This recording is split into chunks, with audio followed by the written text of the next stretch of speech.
Starting the recording. Excellent, thank you. Good afternoon, everybody. Welcome to the Mitigation Working Group of the Maryland Commission on Climate Change. I'm Mark Stewart, Climate Change Program Manager. Happy to welcome you all today. Before we turn things over to our co-chairs for opening remarks, wanted to just ask if anyone is standing in for one of the MWG meetings today.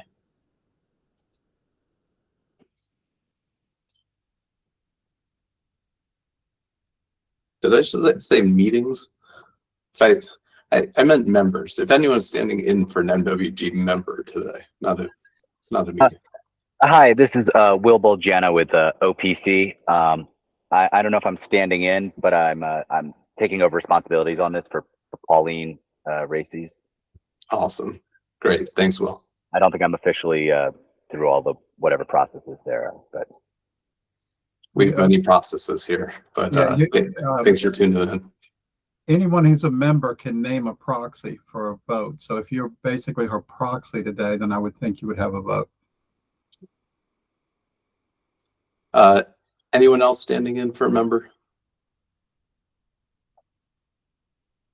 Great. Okay. Happy to turn things over to Kim Coble and Mike Powell for opening remarks. Kim, you want to start? I tend to do it too quick, but go ahead. Oh, go ahead, Mike. Just remind everybody that our job here is to make no more than 4. And actually, I think the request from the commission was for 3 or 4 recommendations to the commission for the commission to consider. The commission is free to reject the recommendations, accept the recommendations, modify the recommendations, adopt something that we never even considered. But there is a desire on the commission to have us screen out ideas and give them the ones that we think are most important. So we've got a list of recommendations that have been suggested. The steering committee looked through them and came down to this list. And we did have a deadline for submission, but the suggestion is that we go through these now. People can suggest amendments to it, state their positions on whether they accept or reject them or agree to them, vote for them or against them. But the intent is to try to end up with a list to provide to the commission. And then I'll add one personal plug here, which is Kim and I just released our own podcast that the two of us recorded. I'll put that in the chat. And some echo from somebody. Kim, anything you wanted to add? Not in particular. I enjoy doing the podcast with Mike, so I encourage you guys to listen to it, as if you don't hear us enough during these mitigation work group meetings. And also just again emphasize that this is where the rubber's meeting the road for us. This is where we make these recommendations that ultimately goes to the governor and members of General Assembly. So give it your best thought. All input is welcome, and look forward to working with you on it. Great. Thank you, Kim and Mike. We're also joined today by Chris Oakland, Director of the Air and Radiation Administration, who wanted to share some words about air quality and climate change. Chris? But before we do, Jennifer made a comment in the chat, and that triggered my memory that she had made a suggested recommendation, and I didn't see it on the list. So we may want to come back to that. Jennifer, we'll come back to that. But go ahead, Mark. Thanks, guys. I'll be quick. You got a lot to talk about. Just maybe a public service announcement. We are experiencing poor air quality today, largely because of climate change. Just a reminder of the importance of the task ahead for this group. It's hot. We have another period of extreme heat. We've already had some of that this summer. That's going to affect air quality. But on top of that, we are once again experiencing wildfire smoke from catastrophic wildfires in Canada. There's been some good coverage of this, including in the Post earlier today, that I encourage everyone to read so you can see what's ahead.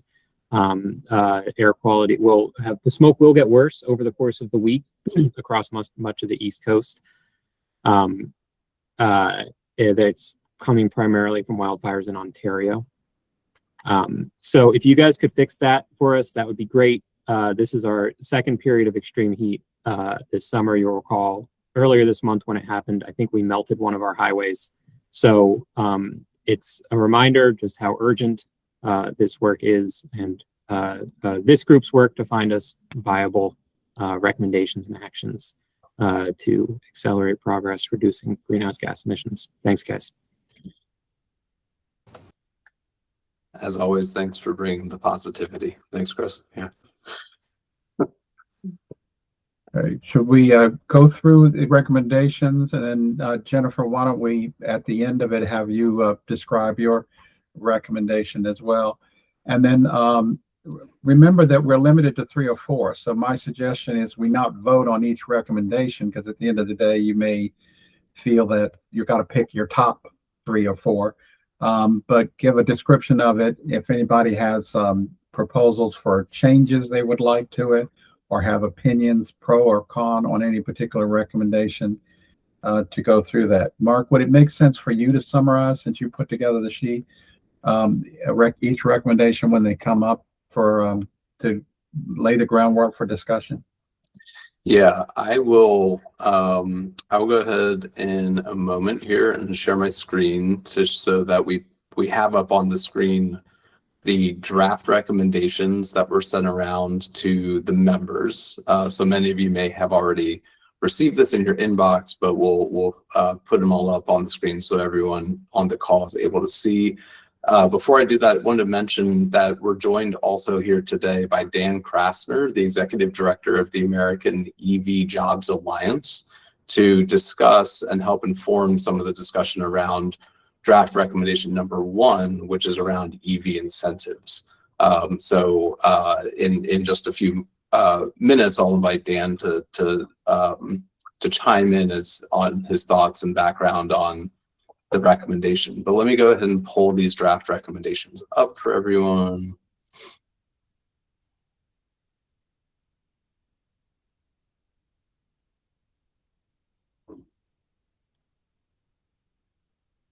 All right, so starting with the first recommendation, and I'll go ahead and introduce this one. It comes from the MWG Steering Committee. This recommendation is that the General Assembly should pass legislation in 2027 to amend the state's existing electric vehicle incentive program, which expires this year, and authorize funding for a statewide EV educational campaign. So first, on the incentive, Maryland should adopt a program similar to the one that will soon launch in California, which encourages EV manufacturers to match an incentive provided by the state. With funding from CEF, Maryland should provide an incentive of at least $1,000 to each first-time EV owner who purchases an EV priced below $60,000. The state incentive would be matched at a ratio of at least 1-to-1 by an incentive provided by participating EV manufacturers.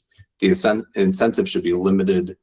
The incentive should be a limited time offer to encourage consumers to act.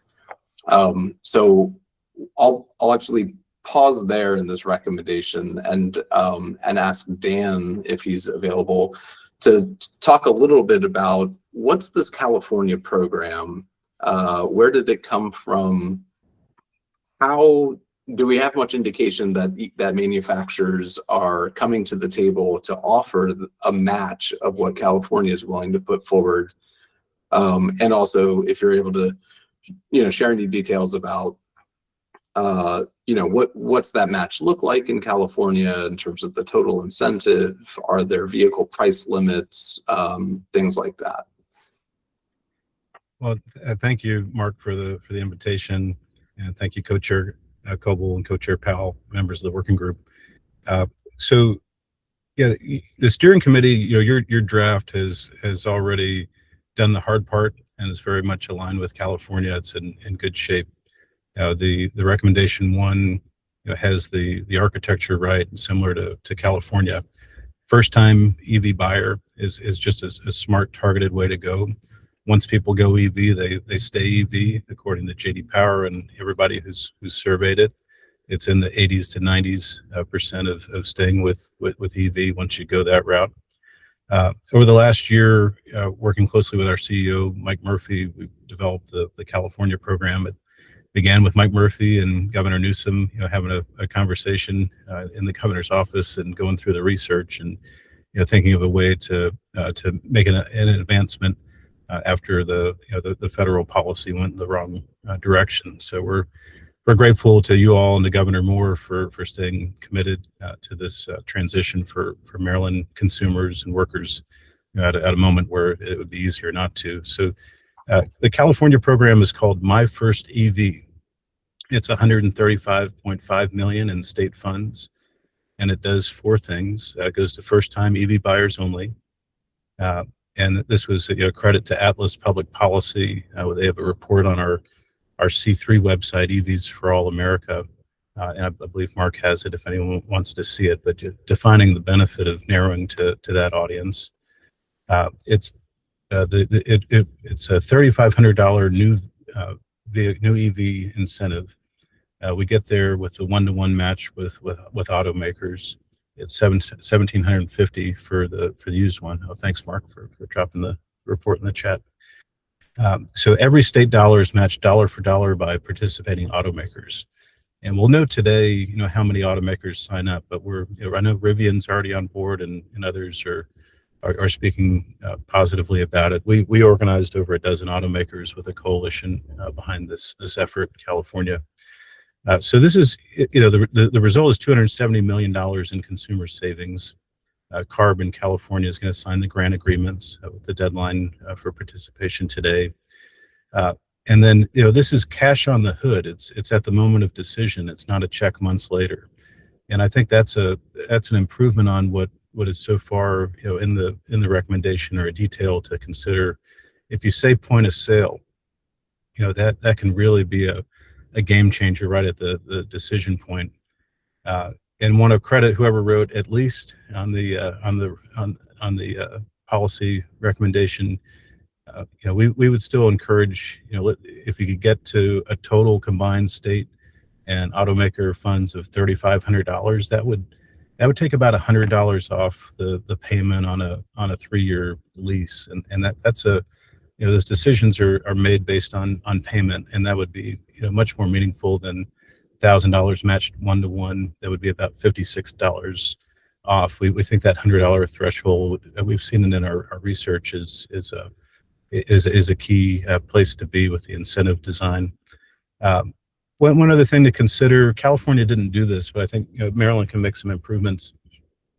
E-revs are electric vehicles, and there are a number of e-rev trucks coming onto the market in the coming months. And the truck driving audience, truck driving consumers, we want to get into the EV space. The e-rev, being an electric vehicle first, could be another innovative way to reach those buyers. Get the truck drivers moving to electric, and it's a good first place to be. Bottom line, the steering committee, you've got this right with the recommendation on the table. We're happy to help with details, happy to answer any questions, and I would love to see you land in a place that improves on what California did. Thanks, Dan. Yeah, Mike, go ahead. One of the things and I know we spent a lot of time on it this year, weighing the, money on charging, both public charging, home charging versus vehicle incentives. And I know there was a lot of evidence indicating that it pays off better to put it on cars rather than chargers. But what's the California experience? Yeah, this is a balancing act. We think there's an equal challenge with solving the multifamily apartments, condos, access to charging issue. That's our number one priority for next session.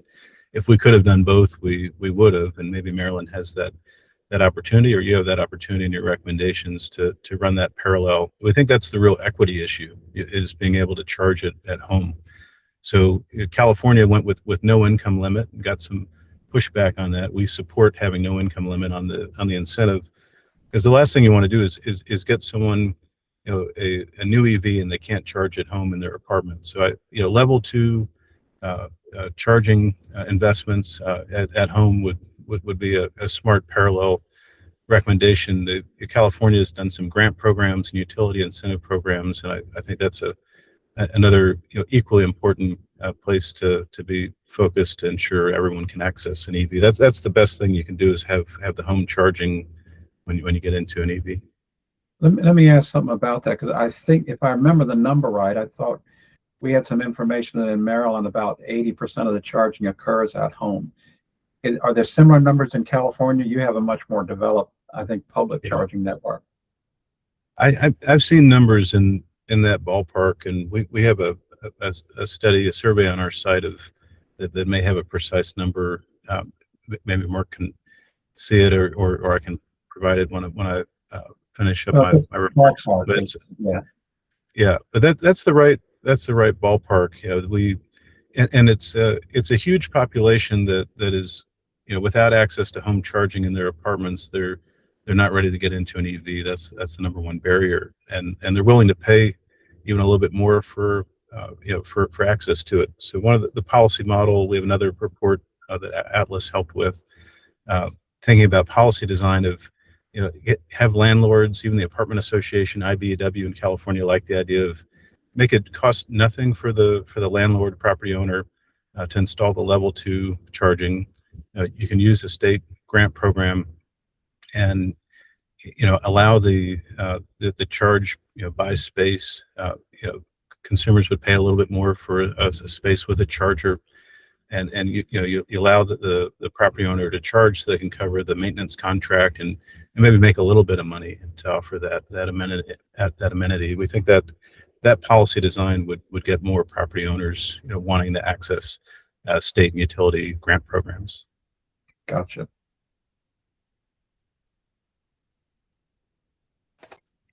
And I think you're already doing better than California on the MSRP. I think I failed to mention it. 50,000 is the overall cap in California. There's an exemption for the state-based automakers. So the Rivian and Lucid companies will be able to offer a broader range of vehicles. I think you've already started higher. We would recommend automakers like having no caps on income or MSRP, but we understand. Well, the trick to Maryland's program is we have a credit on the books, but there is no money. The actual waiting list for money to become available will expire before the program expires. So nobody applying for money for credit in Maryland for EV will get any, and the dealers don't even mention it anymore because they know that people will never get their money. Yeah. I think Kim is next. Dan, thank you very much. Is there any process to confirm that somebody is actually a first-time buyer? Number one. Number two, I go in and buy a car and then an EV. Then we put the next one in my husband's name, and then I guess not that EV owners are not to be trusted, but are there people gaming the system at all?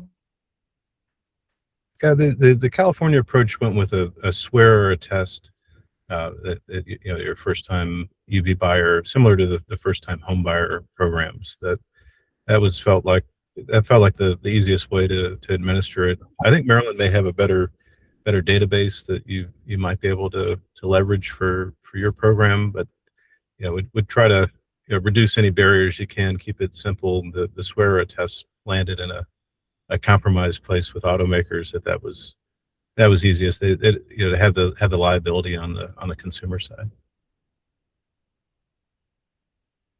Jamie? Thank you for this proposal, and the presentation is very interesting. I apologize if you said this and I missed it, but did you say what the total cost would be? Like, obviously this is a good use of money, but the thing with seed funds, it is finite, and everyone who has any good idea for use of money wants to use that money for those reasons. So how much would this take out of, what would be the total cost in terms of millions of dollars for the program? Yeah, California's My First EV is 135.5 million in state funds, matched one to one with private sector money, so over 270 million total program, half being the state funds. So I don't know if you have a budget in mind for Maryland. I mean, we did get some feedback from automakers that wasn't enough for the California market, and I think you'd probably draw more interest, more automakers signing up for the program, the larger budget that you could work with the assembly to secure. Jamie, there was some discussion of that in the steering committee because Ian was there, and I think where it came out is we would set a limit, or the legislature would set a limit, and that would be the cost. Just as with the existing one, it's X amount of money from the C funds can be used for EV incentives if the money were available in any particular year, that the legislature would set the number. So I'm not sure. And people can propose a number. I'm not sure the recommendation as presented said what that number would be, but the assumption is the General Assembly would say up to X dollars to be used for this. The trade-off that was discussed were, though, that if you set that number too low, then the dealers would stop marketing it as being available, right? So there's a trade-off. So I don't know what you would set the number at, but it's there was some discussion about the assumption that there would be a number per year that it would be capped at. Thank you. Jennifer. Oh no, I'm sorry. It's Lewis. I think Lewis is first. I apologize, Lewis. Well, that's okay. Jennifer, you go ahead. I'll ask next. Okay. So I really appreciate the educational campaign. I think that's fantastic to encourage people to use EVs. I am always in support of that. I would always like to also see it include other things that are good for the climate, like using heat pumps or efficiency, but I'm a strong supporter of an educational campaign. Having said that, I have real concerns about this incentive. There's more and more data that says that the financial incentive is not going to get the number of new EVs that we would like compared to spending those dollars in other ways. You'll hear later that I have a proposal, which is that right now autonomous vehicles are not legal in Maryland. There is a lot of interest in autonomous vehicles, and if they were to be made legal, but only if they are EVs, I think that is a better way to get more EVs on the road than incentives for existing types of vehicles. Lewis? Thanks, Mike. Actually, I have a question on that first piece on the purchase incentive. When it says about encourages EV manufacturers, Dan, it sounded like you have voluntary participation from many of the OEMs. I think you said, was it 12, did I hear, perhaps, or 13? I'm curious about if it is true encouragement and voluntary participation, and or if it is, are there major manufacturers who have refused to participate? Yeah. We'll know today. It is voluntary. Today's the deadline for OEMs to let CARB in California know if they're going to participate and to enter into the grant agreements. We know, Rivian has publicly announced they will participate. We'll know the rest today, and I'm happy to follow up with Mark. Once we know the full roster and share that with you, and I'm sure that would help inform how well the program is being received. So I think there will be a number more, and we had over a dozen in our coalition, and most were generally supportive of where the program landed. The grumbling was over. They wanted more money. They wanted higher MSRP or no MSRP caps. But I think most automakers have at least some, at least a product or a few that could qualify in the program. I should mention, just to follow up on that, Lewis, because it was voluntary, I had the curiosity, would their manufacturers be opposing the recommendation? Because as you know, a lot of recommendations this commission comes out with die in the General Assembly because of opposition. I tried reaching out to the chamber and other lobbyists, and so far I have not heard any opposition from anybody about Maryland considering this. Doesn't mean they're not there, but I haven't been able to locate any. Thank you. Kim?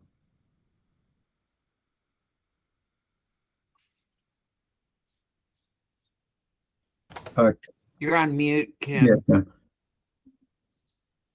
It doesn't say you're muted, but we can't But hear now, you. how about Yeah. now? Yeah, Okay, yeah, I wasn't muted, but my microphone was wrong. Real quick, this $1,000 incentive is for first-time EV owners, but it doesn't say new or used EVs. Is that correct? Can it be used on used EVs as well? I think it should. I think I like that it doesn't say new EVs only. I just want to make sure that's what we're trying to do here. Dan, Well, are you? and Dan, didn't you say that it's a lesser amount for a used in California? Yeah. So That's Kim, correct. maybe offer an amendment to that. We weren't explicit.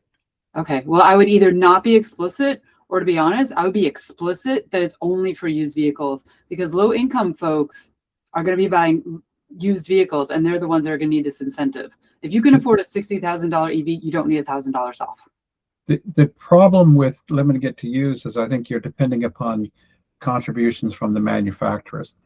And how much will the manufacturers contribute to a used vehicle? They're not going to contribute money for the used car dealer down the street or Carvana to sell one of their cars. So I would hesitate to suggest that only used vehicles would apply, because that's not where the money's coming from. Okay, I understand that point. So then maybe there's two things. One is $1,000 for new plus a match from the manufacturers, and then another is $1,000 off used, no match from manufacturers. I don't know. Just throwing some ideas out there. It's very legitimate issue. I mean, one of the things that I thought about when I did that is and maybe Dan can confirm, this is really designed to get people into their first EV, and yeah, it doesn't benefit the low income people, but I think the idea is you get more EVs on the road. But it's a legitimate question. But Dan, if you got comments on that. Yeah. I mean, it is a good point. We wrestled with this. I think administering the use is going to be difficult, and there are more opportunities to game the system when you don't have the MSRP like you do with new. The good thing with offering it for new and with the leases at 24, 36 months, that new purchase ends up in the used market pretty quickly.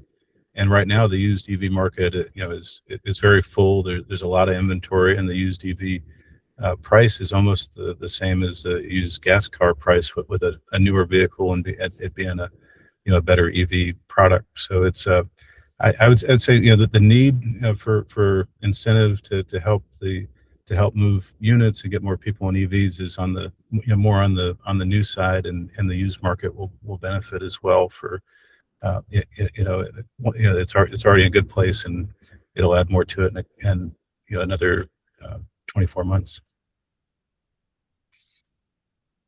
Okay. Any other questions, comments, pro or con? Yeah, I have one, Mike. Okay. So I spoke to some of my peers who've run our EV programs here at BG about this recommendation. And the first thing I want to say is that we really have strong support for the education piece. The folks who've been doing this for a long time are saying that the vehicles are quite good now. Some of them are coming in at pretty low cost points, but there's really still a lack of awareness about just how good the products are. So we really support that piece of this recommendation. And then the other thing that we're thinking about here is, and I'll end this with the question, is could the vehicle incentive be switched to a charger incentive? A home charger is something that all new EV drivers need to get that lower total cost of ownership. That's something that would be used by both new and used EVs, which is something that's already been discussed today.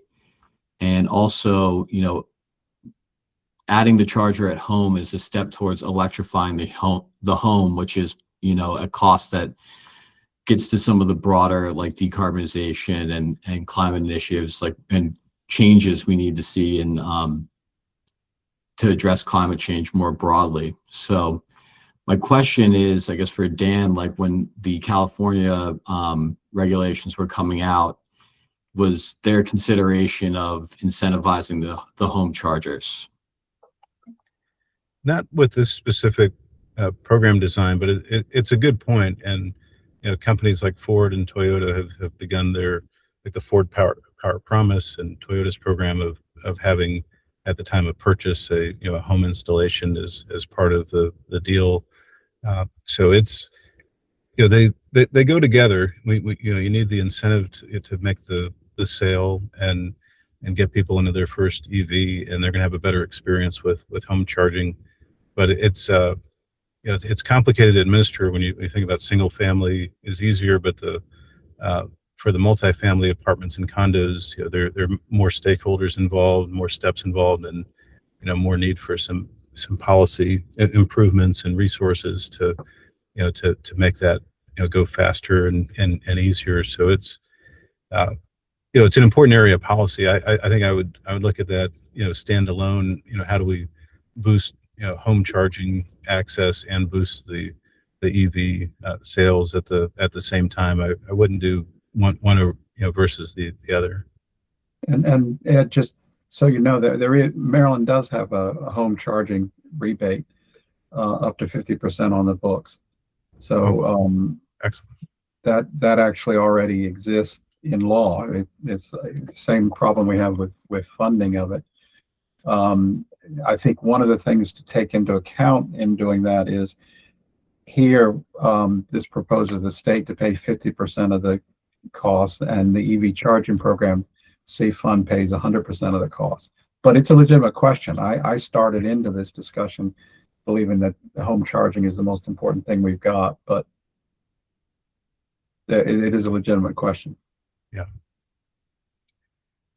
it's important. I mean, we hear from the charging companies, they want faster, cheaper permitting. They want the weights and measures regulations looked at for improvements. I think those are some of the areas of policy to explore and see, hear from stakeholders on those, and of course dollars, as you mentioned. Your existing programs, could there be more money and more upfront for property owners before the project is ideal. Lewis, I think you're up. Thanks, Mike. So my question is actually maybe a little bit more procedural. Well, first, I do think that this recommendation between B1 and B2, that those ought to be considered as separate recommendations, because some of us may be interested in one and not the other. But procedurally, are we going to be asked to vote on these recommendations right now?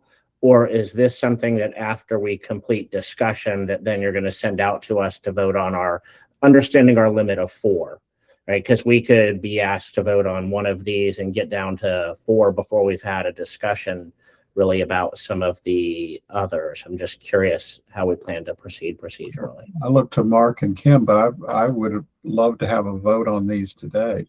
Mark, Kim, what do you think? Well, this is a live decision for the co-chairs to make. It's one that we didn't discuss in the last steering committee call. Yeah, I would support, though, I think Mike proposed this earlier, that let's discuss these and then hopefully we can get through them all and then have a vote at the end. So it's not, you don't have to vote on this right now. I agree. Thank you. Thank you. And by the way, I would agree with you. It seems to me that B1 and B2 are 2 separate proposals. Okay, anything more on B1? Okay, Mark, you want to introduce B2? Or 2? The EV education campaign? Yeah.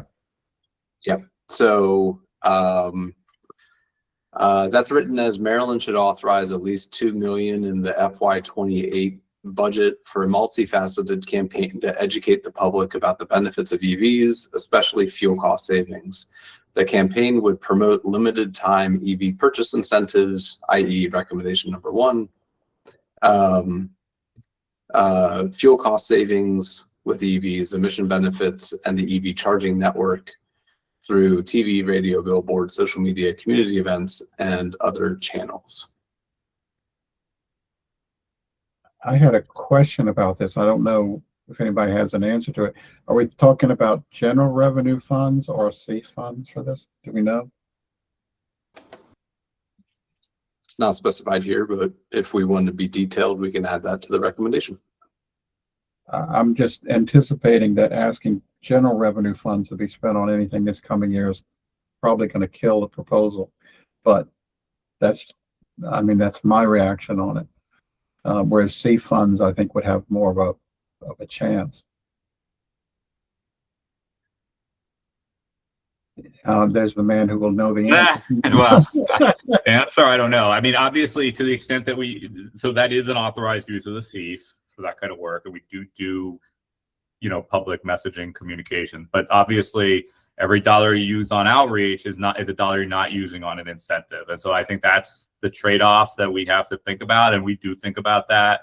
As to whether or not the legislature would approve general funds, we can all bring our crystal balls to that. But I'm just saying, to the extent that it's CEF, that's the trade-off. So, if you go back up to 1, however much money might get allocated to it, consider maybe there's $2 million more or 1 million. So is 2 million the right number for this? I don't know, but that's how I would think about it.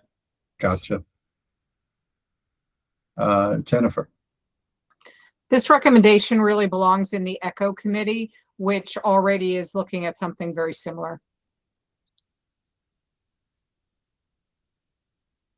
Okay. I understand little bit of pushback on that. I think as we considered this, and our motivation is to have more EVs on the road in Maryland, that we felt that this was an important, that's kind of why they were packaged together, is that we have to educate people about EVs. There's just so much not understood. So, yeah.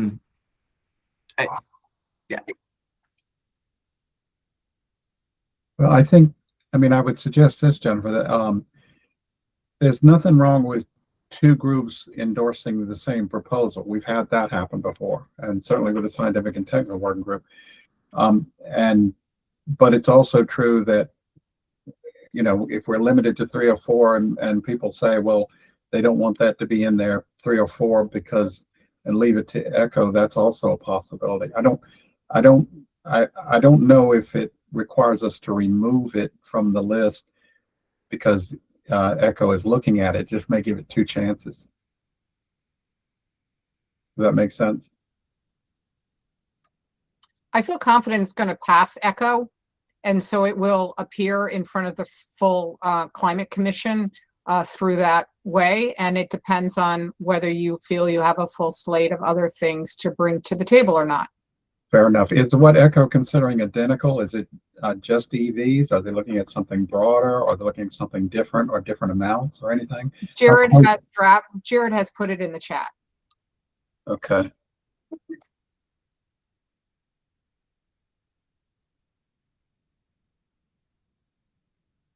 It's a little different, same intent, but it doesn't have an amount and it's phrased a bit differently.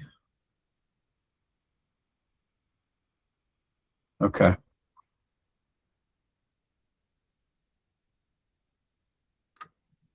Jared has suggested that someone from this committee present any alterations to the ECHO committee during the ECHO meeting so that there can be unity.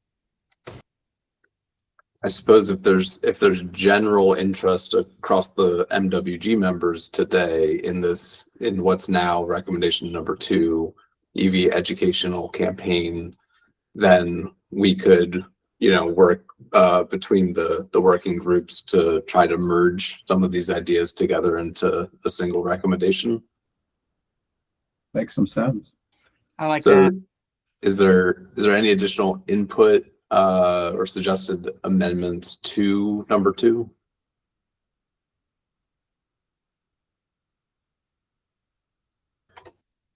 Okay, hearing none. I suggest we move to number 3. So this one came from Morgan. Morgan, I think you're with us. Do you want to introduce your recommendation? Sure. So this is coming from a place of a lot of conversation related to building out a used EV market, as well as building in consumer confidence. So I have put up a recommendation for the work group to consider that's related to battery health. As I talked to the steering committee, you go buy a used car, you look make, model, and odometer.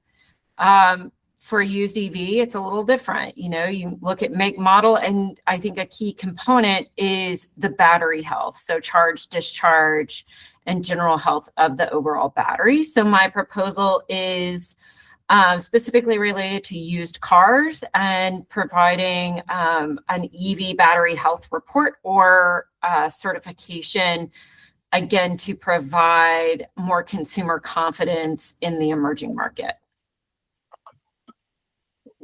Would I be right in assuming that this is probably not very expensive for dealers to do? Michael, I really don't know. There would need to be some investigation with the dealers, especially those that do have the EVs. But to have, I think, more of a universal consumer accessible certification would require some thought, study, and some sort of level set between, whoever, I forget who is the department that provides consumer protection and working with the dealers. Gotcha. Any comments, questions on this one? Yeah, Ian. I guess there's 2 ways to look at this, right? One is consumer protection, but it also, right, should provide confidence or some degree of credibility for the potential used EV buyer that their EV is going to last, right? I think that there's a lot of, concern about how long the battery is the most expensive part of an EV. I think we all know that, right? And is it going to last, and how long is it going to perform for? So I think it is a consumer protection provision, but if it's workable and we can come up with a standard, and it's not unduly expensive. So those are all a lot of caveats, but I think it could provide that confidence to used buyers that the vehicle is going to last, right? I guess that's the idea, right? Yeah. Right, Yeah. because this is still an emerging technology, and I think especially if we are targeting low income, lower moderate income, providing some certainty and confidence in that purchase and the longevity of that purchase is really important, is very important. Kim. Yes, sorry, I didn't mean to weigh in on everything here today, but my understanding is that the latest research is finding that EV batteries are super reliable. They're lasting a lot longer. There's almost, somebody else tell me if this is wrong, but I get that people don't think that, so maybe that's part of an education campaign, is saying that batteries are good, you guys, but there's this thing called Carfax. When I bought my used EV, it checked a lot of stuff. I wonder if it can't be included in that instead. I just don't know that this is worthy of it's an individual standalone recommendation. I don't know that it's going to be impactful enough, but I agree with it. That's all. Okay. Anyone else got comment or question? Okay, Mark, you want to go on to first of Ava's? Sure. So Ava submitted a few ideas, and if she's available, I'd turn it to her to introduce them.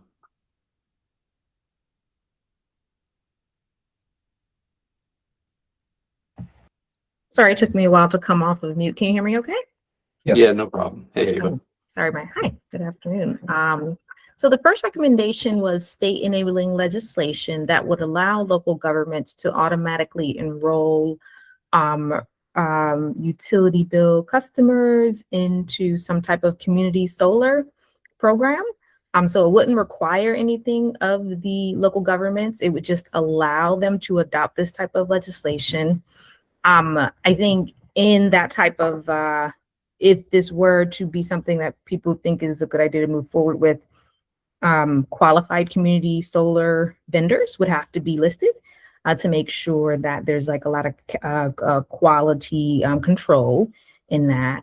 I'll stop there. Or Mark, do you want me to just go through all of them, or should I stop here for discussion about this? Let's do them one at a time, I think. Okay. That's okay. But two questions on this one. I assume you're talking about, when you say automatic enrollment, it's an opt-out. It's the idea that you're switched to the community solar unless you specifically ask not to be. That is correct. And then second, I assume you're talking about residential. Are you mean to include everybody, including those who are non-residential? Because then we run into the problem that there is a competitive market out there for non-residential right now. That's a good point. I would say for residential specifically, this came from work done in New Jersey where they passed similar state enabling legislation.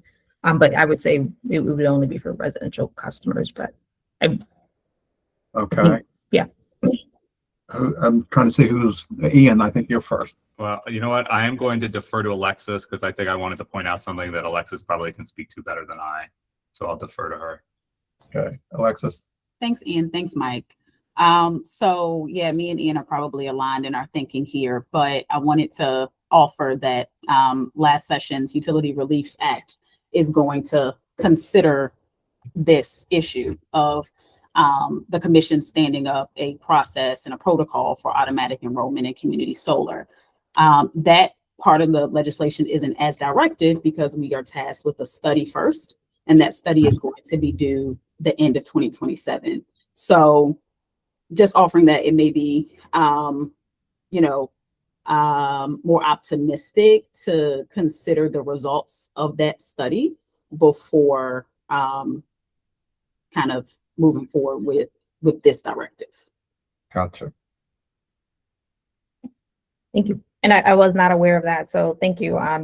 Didn't want to kind of like not put this recommendation forward in consideration of that. So okay, great. So you want to withdraw it from consideration for this year? I guess to Alexis or the MEA folks, is there a way to maybe restructure the recommendation so that it's complementary to the process you just outlined? Or yeah, I mean, I think the only viable alternative is to change 27 to 2028.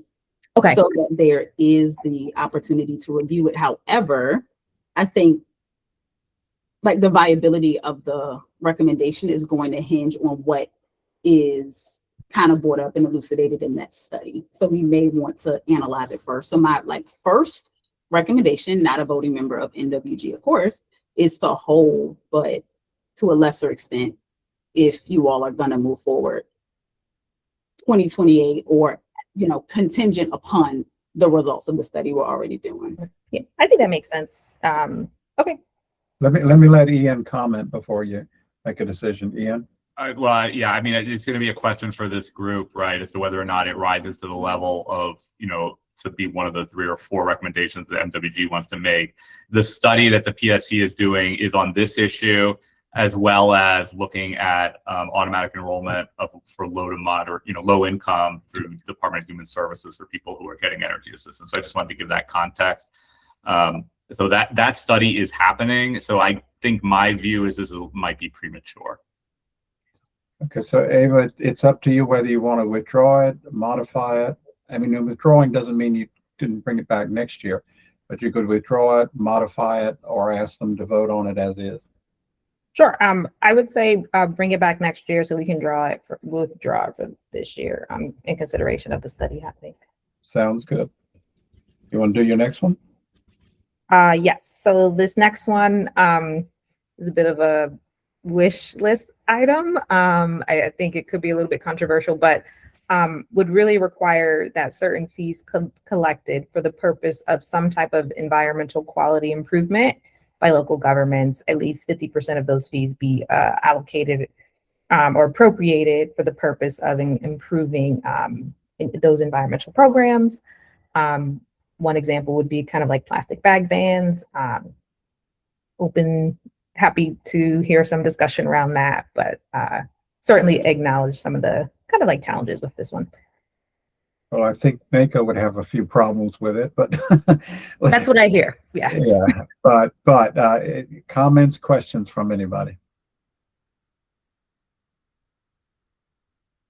Do we have any idea how much money local governments raise in these kind of funds? Any guesses?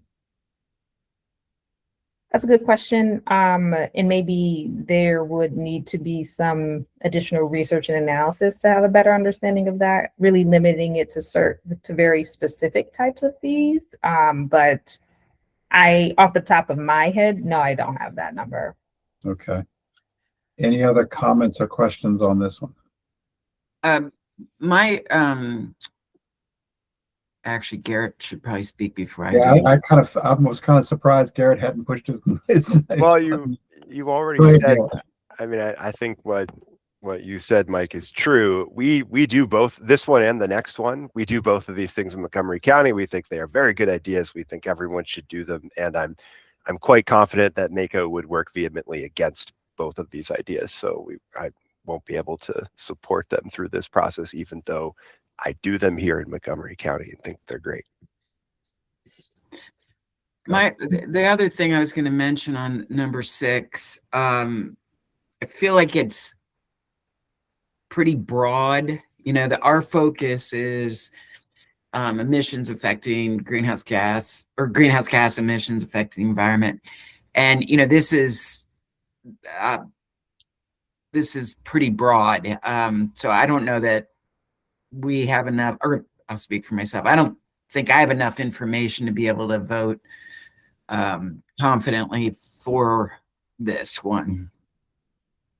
Gotcha. Do you want to propose amendments or just say that at this point you think it's not baked enough to be voted on?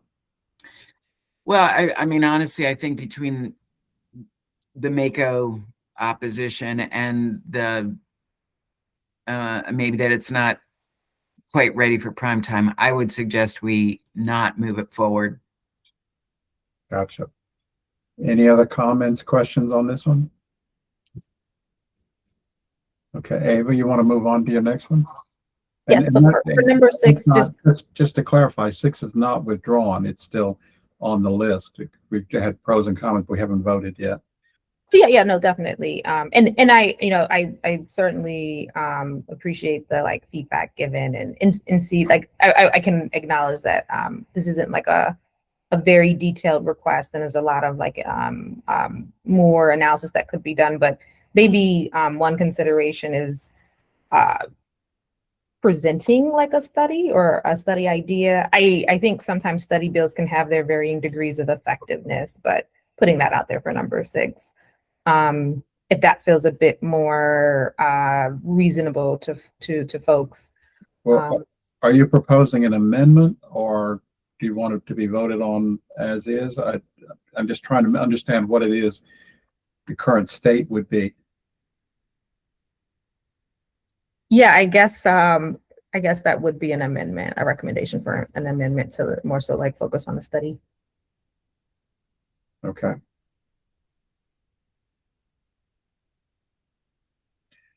While Mark's editing that, why don't you go ahead and tell us the number 7?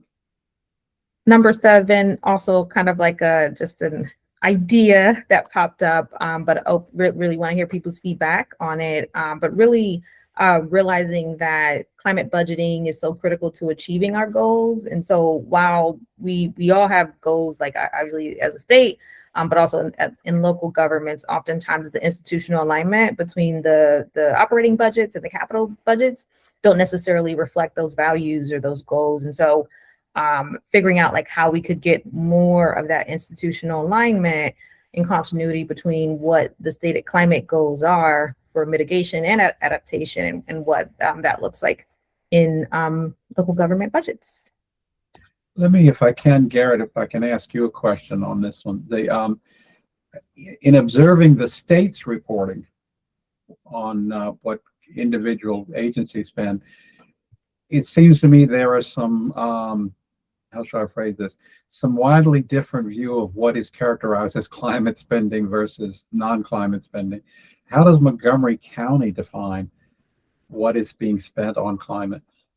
Yeah, no, I think that's the crux of the issue here is, so here in Montgomery County, when we tell the story in our budget process of how much money we have spent that's climate related, we include a lot of things that we know are beneficial, that we might have been doing anyways for other reasons because they were good for other reasons. We don't do them just because they're good from a climate standpoint, but they're good from a climate standpoint. So they become part of the story of what all are we doing that's climate related. And I can't actually speak to the details not in my head, but as an example for everyone, if we run a bus system, right, we are trying to get more folks to not drive single occupancy vehicles and instead use transit.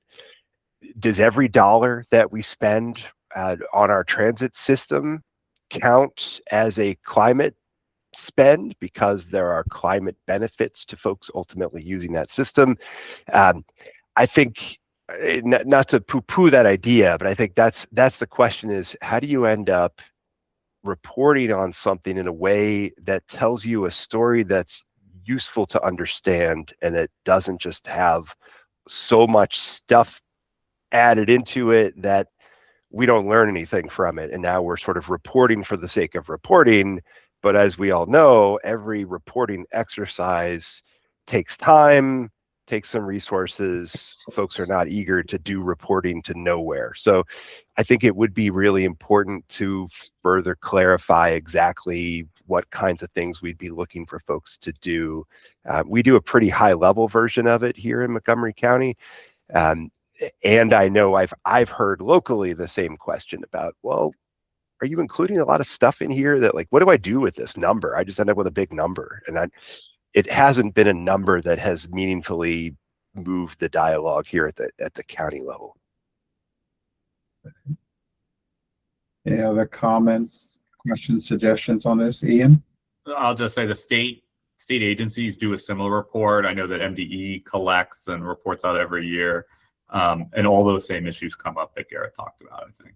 I'll just say that. And I don't know if anybody has found that report useful or not. I don't know if anybody's looking at it or using it. I think that would be useful to know whether or not it'd be worth requiring something similar for local governments. I mean, for what it's worth, in response to everything, I had looked at state reports before, and this is not to the detriment of any of those doing the reports. It's because the nebulous issues that Garrett has outlined, I didn't find them useful. I don't know whether the money spent on MTA is a climate expenditure or not. I don't know if money spent on forest reconservation, which we were already spending for forest reconservation issues, is an additional spend for climate, even though it legitimately has a climate benefit. I had trouble seeing what you could do with the information. That's just a personal observation. Any other comments or questions on this one? Jennifer? I just think that the controller's report on climate costs is going to be so very helpful that maybe we could relook at this next year after we see what we learned from what the controller is doing. Understood. Kim? Yeah, I wasn't going to say anything, but since Jennifer mentioned that, also the comptroller's office as well as MDE, our DBM are looking at finding a way at the state level to identify all of our environmental spending. So yeah, and by the way, Ava, I'll email you separately, but Howard County has done this, so I'll connect you. Yes, thank you. Yeah, I know a lot of other cities have done something similar. And so, yeah, I appreciate the comments and the feedback, and definitely looking forward to the comptroller's report. Thank you all. Okay, Elizabeth, are you on? I am. Apologies that my surname didn't get included in my. Yeah, I was just looking at it to see. I saw Elizabeth, but I didn't see Elizabeth on. Yeah, crazy. For another reason, I took it off, and then when I tried to get it back on for this meeting, it didn't work out so well. But thanks all.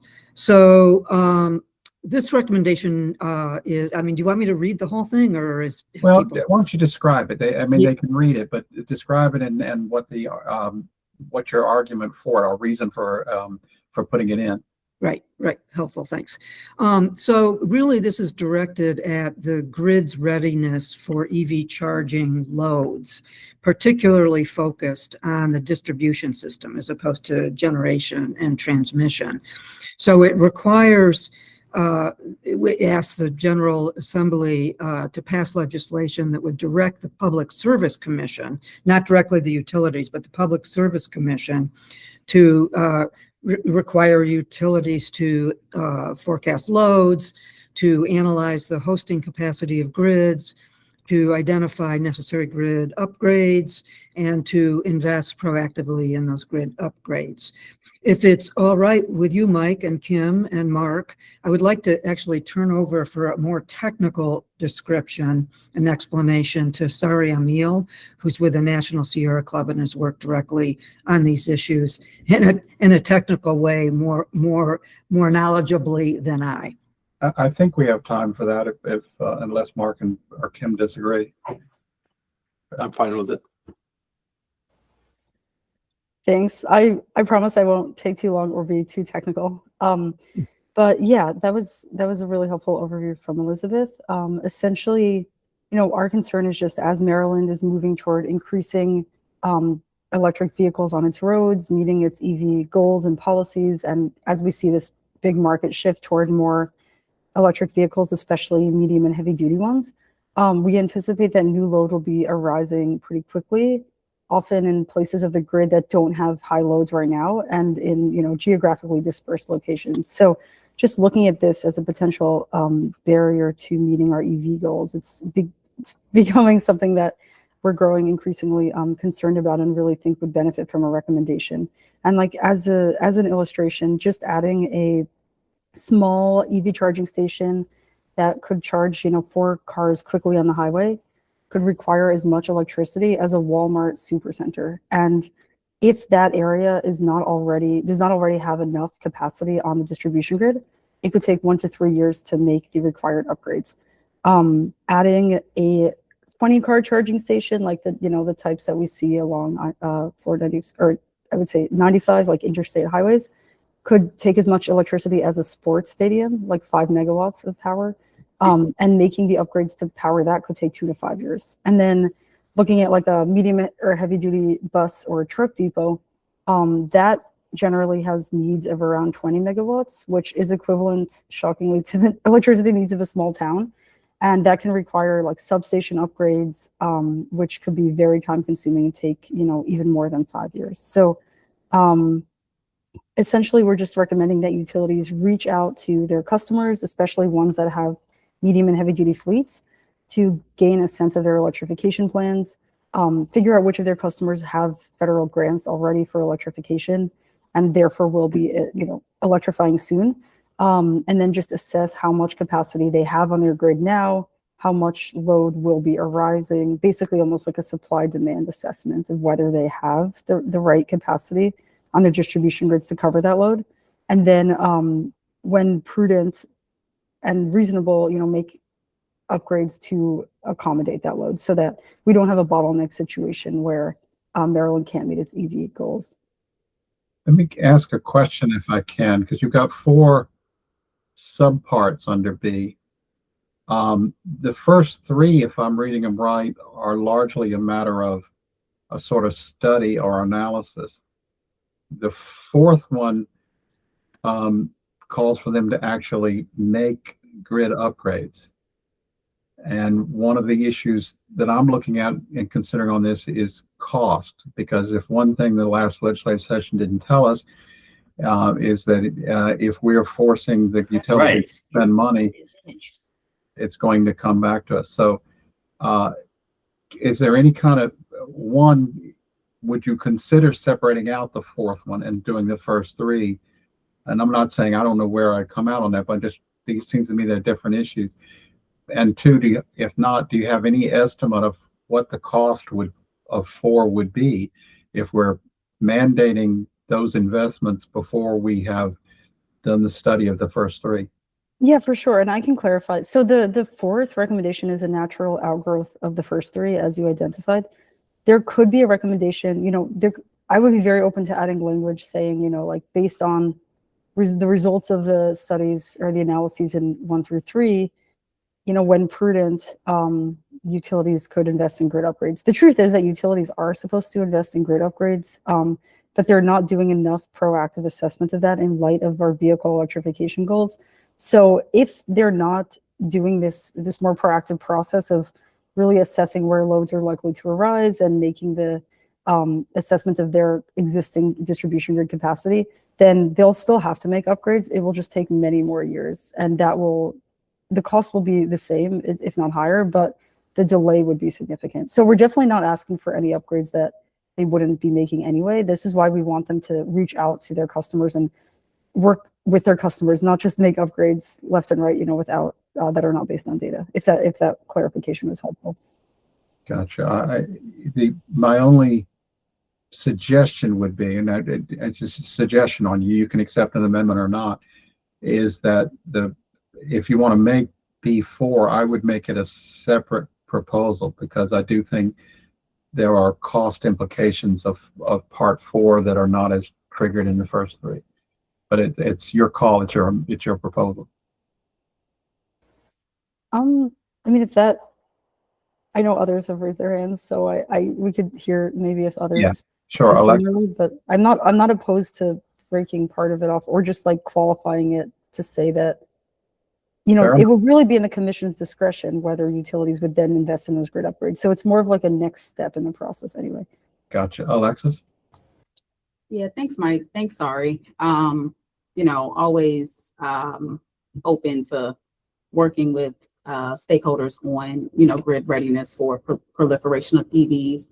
I'll say that our distribution system planning work group is working on all of these. And those regulations were implemented in December. So we've chimed in the ACC2 work group report on some of our concerns with the duplicative nature of each of these 4 line items. And I think if anything is going to move the needle, it should probably address the deficiencies in the current process. The COMA regs, I can kind of drop them in there, but annually there are supposed to be updates that address hosting capacity with a specific eye towards load constraints, particularly for EVs. It's general and broader to the entire distribution grid, but there are carve-outs for EVs included. And I also say with 4, interesting point of carving that out, the proactive investment is kind of some precarious language for us, because if the commission requires that outside of a rate case proceeding or outside of a specific like docketed commission order, I think we kind of run up against cost recovery, cost allocation, and some of those things specific for a rate case. So I think that language gives a little bit of pause, but for 1 through 3, or for the entirety, I would be interested in seeing how it addresses concerns that DSP isn't already looking into. Is there a particular proposed change you would make, Alexis, or? I think specific for 1 through 3, I don't see this moving the needle. I would be interested in Sari's perspective on, where the DSP work group is failing here. But, with this read, I don't see it. I'll keep looking to see if I can recommend like some nuanced changes, but it's not clear to me right now. Gotcha. Louis, I think you're up. Thanks, Mike. I know it makes some specific references to impacts related to medium and heavy. Louis, I think you glitched for a minute there. Say that again. Sorry, can you hear me okay now? Yeah. So I will just say that in the needs assessment that the state had to do when the Advanced Clean Trucks Act passed, that was just issued last November.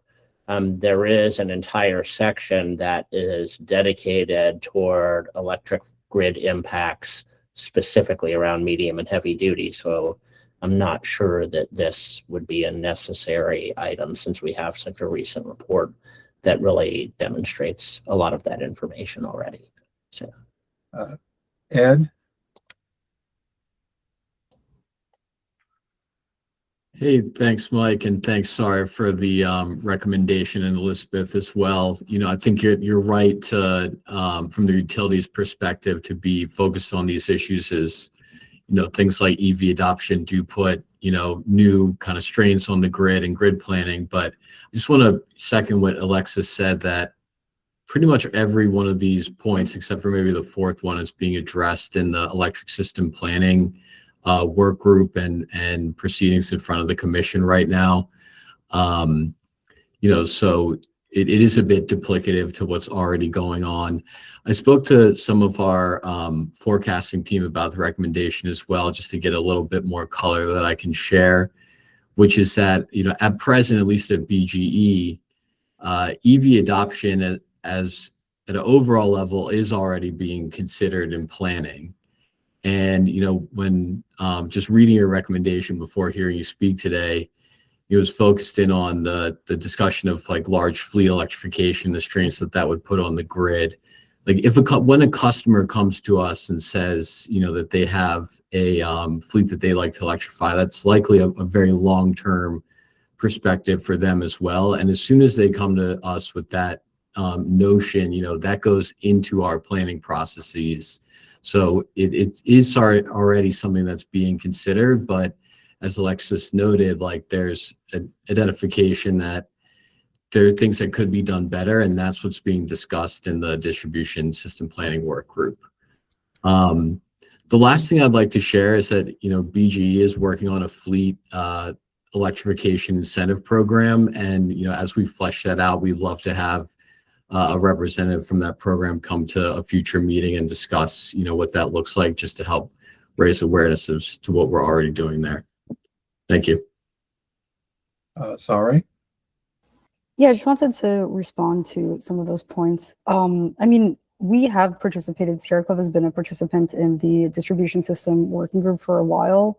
And I'm participating actively in the EV work group, PC44. And we don't believe that this recommendation is being met right now in those work groups. There's been a lot of pushback by the utilities, especially to making any changes to their status quo processes. Right now, they don't have any measures that really are designed to respond to like EV fleet owners and federal grant recipients and really bring on those loads more quickly and forecast those loads. So right now we're seeing a significant pushback from the utilities and like a lack of desire to change the status quo mechanism. So that's why I do think that this recommendation would be very complementary and helpful to processes at the PSC, but I think it would go further given what's going on right now.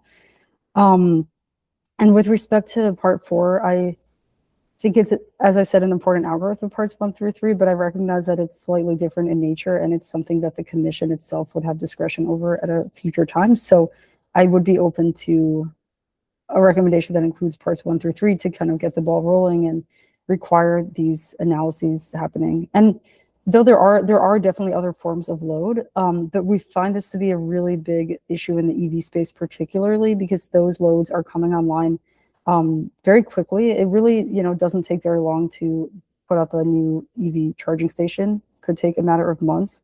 And the grid upgrades that are required to power those stations are significant and can take, you know, as I said, 1 to 3 to even more than 5 years if a new substation is required. So the EV context is where we are particularly seeing that discrepancy. And there are similar policies in place in a number of other states like New York, New Jersey, Massachusetts, California, Colorado. There are a number of other states kind of looking into this problem, which in a technical basis we call energization, but basically making sure that the grid can accommodate these new and very rapidly arising needs from EVs. So this is something that, it would be a good idea for Maryland to follow.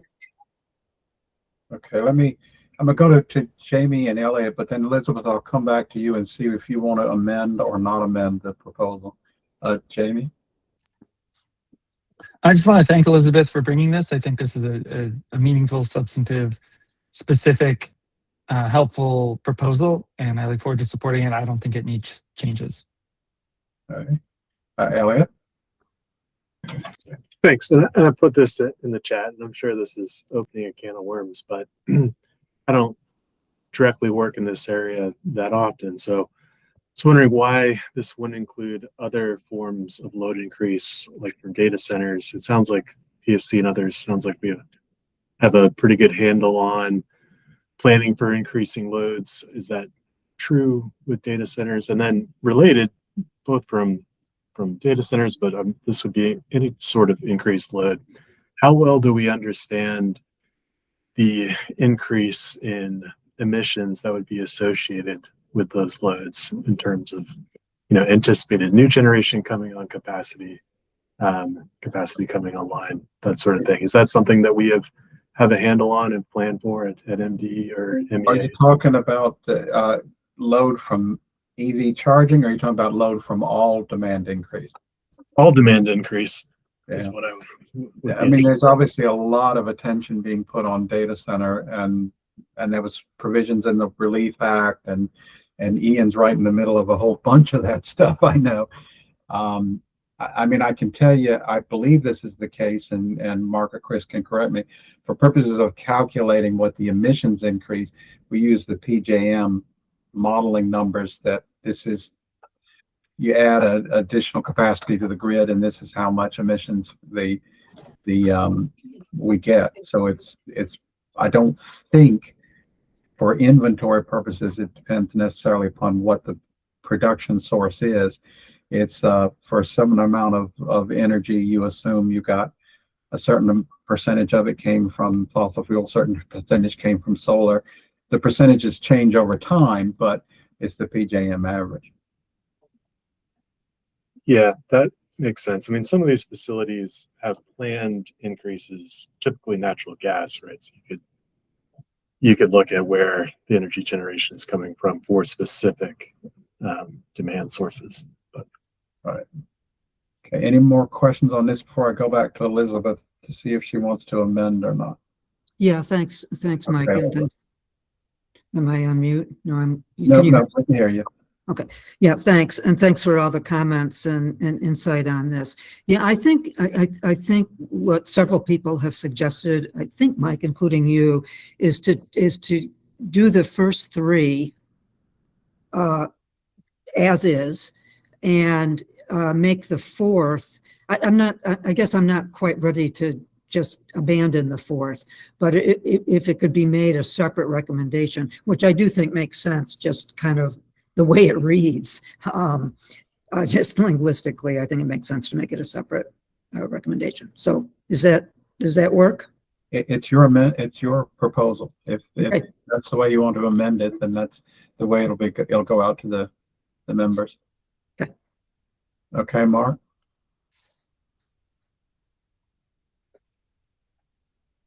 Now, Jennifer's proposal for some reason was left off the list on autonomous vehicles. Jennifer, were you prepared to go through with that now?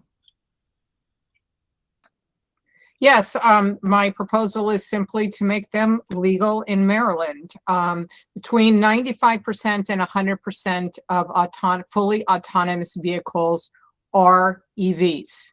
So any autonomous vehicle that we put on the road here in Maryland, there's a 95 to 100% chance that they will be autonomous. Will be electric, which would be fantastic.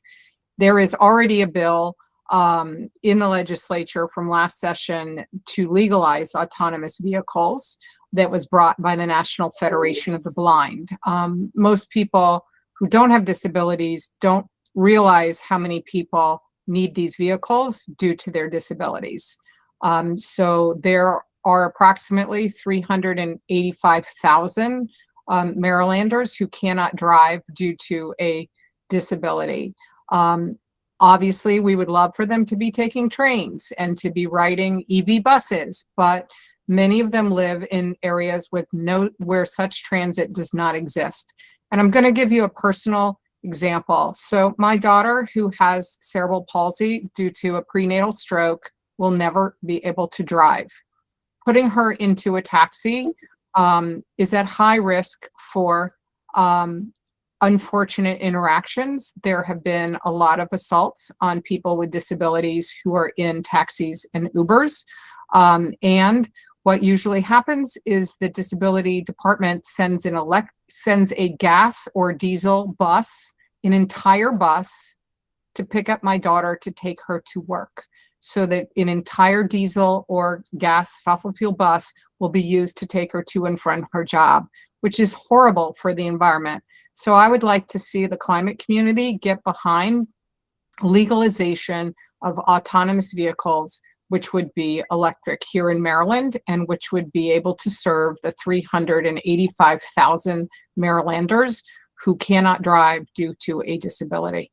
Thank you. And you had put in the chat, I think the bill you're referring to is SB 909. That is correct. Yeah, I'm not familiar with it. I looked real quickly. I saw that there'd been a lot of opposition from unions. Is that just the, I guess from taxi cabs? Taxi drivers. It's from taxi drivers. Okay, that's what I was curious about. Yes. Okay. Any other comments, questions on this? Okay. We did have a note, Mark shared with me, that Garrett had a recommendation that didn't quite make the list. But since we have a little time, I propose, if the work group is okay, for Garrett to describe that. Well, Mike, before we jump there, we also had asked a while back Jamie Rayleigh from the commission to come and share his recommendation here, which is on the screen. So I know he's been holding on right. since the start of the meeting. So if you Good correction. Jamie, You're absolutely right. I apologize, Jamie. no worries. So yeah, Jamie, if you're still, oh great, you're with us. Do you want to introduce your recommendation? Yes, thank you, Mark and Michael and Kim, and good afternoon, everybody. When the opportunity arose to develop some recommendations, I asked my Environmental Affairs Advisory Committee at Maryland Farm Bureau to tackle that problem. The recommendation you have before you was put forward by the Maryland Forest Association, which is also a member, an affiliate member of Maryland Farm Bureau. And it was done with the assistance of our State Forest Service and our Clean Energy Center folks. And we have representatives of those on here. This is markedly different from the 2024 recommendation on woody biomass that was put forward by the Science and Technical Working Group, in that it is advocating for collaboration among these various departments of government to clarify a regulatory environment and create some pathways to provide investments for using these advanced wood heating systems to replace aging fossil fuel heating systems. So you have the recommendation before you. I have Beth Hill from the Forest Association, Dr. Annie Harrison Strange from the Maryland Forest Service, and Maya Ross, Clean Energy Center, on the call today. So if it's okay with Michael and Mark, I'd defer any questions to those subject matter experts and have them provide some more information. Also, this is looked at last week by the Science and Technology Working Group, but I understand that you all wanted to take a look-see at it as well. So here we are. I think we've got time for your experts as well. What was the reaction from the Science and Technology Work Group? Were they did they take any kind of vote or conclusions or provide any view about whether they're including it? And then, Michael, to the best of my knowledge, I don't know if they voted on it or not. Okay. Okay, Garrett, I think you're first. Well,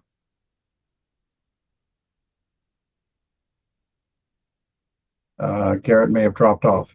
Nope, sorry, I'm Okay. had my hand raised to speak on a different issue after this. Oh, okay.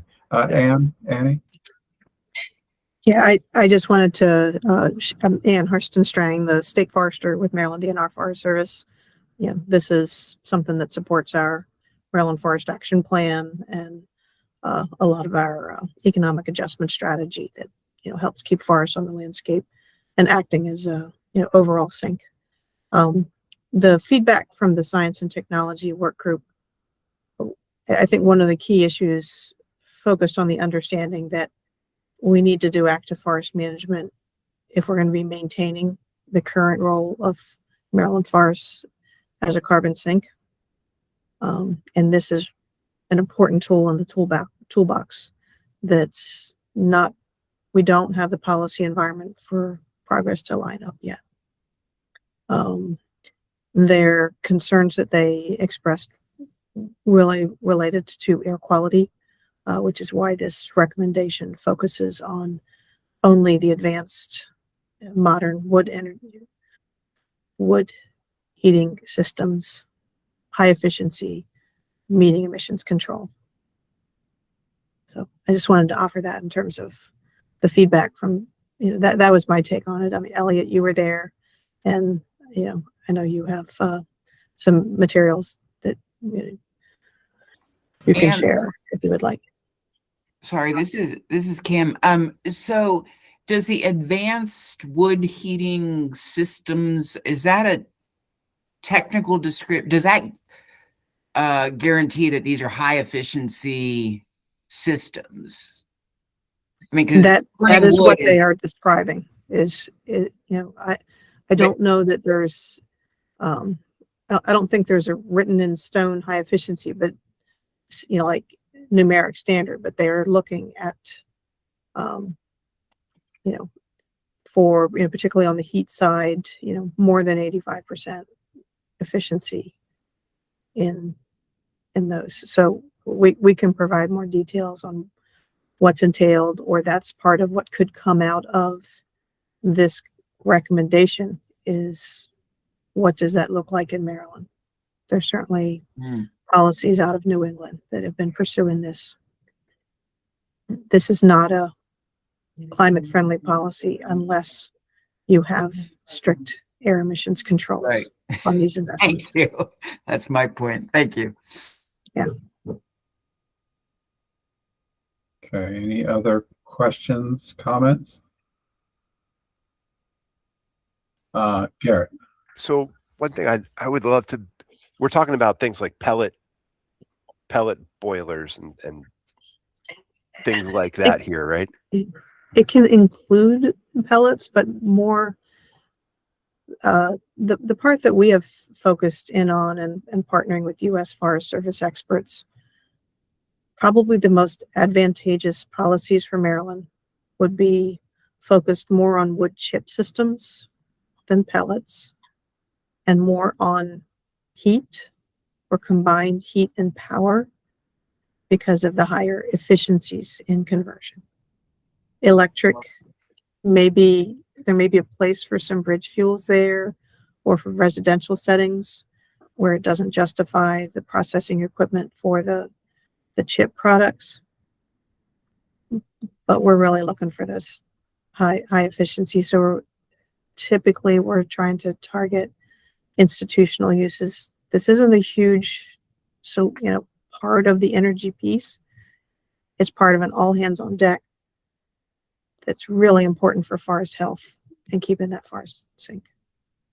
Yeah, so I think there's sort of three different things that I would love to better understand about this, which is not for right now, but one would be if we were to do something to incentivize the advanced wood equipment, is it reasonable to think that the material that will be used in that will come from Maryland, or will we see this being shipped down from the Northeast somewhere else? Like, just to sort of understand how the economics work on that, the industry. A second thing is, as we've been talking about, how do we shift more of Maryland to high efficiency heat pumps, and, you know, away from electric resistance heating, ideally away from folks installing just one-way air conditioners in the future, but ideally we get one piece of equipment that does the heating and the cooling and all that.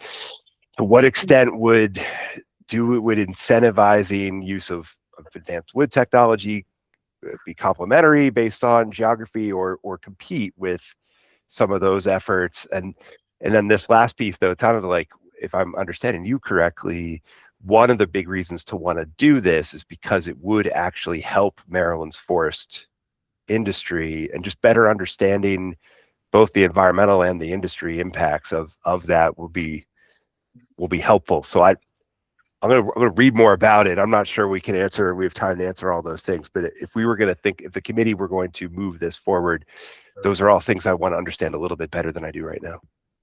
Hi, this is Maya Ross, Maryland Clean Energy Center. If you wanted to reach out to me via email, I could put my email in the chat.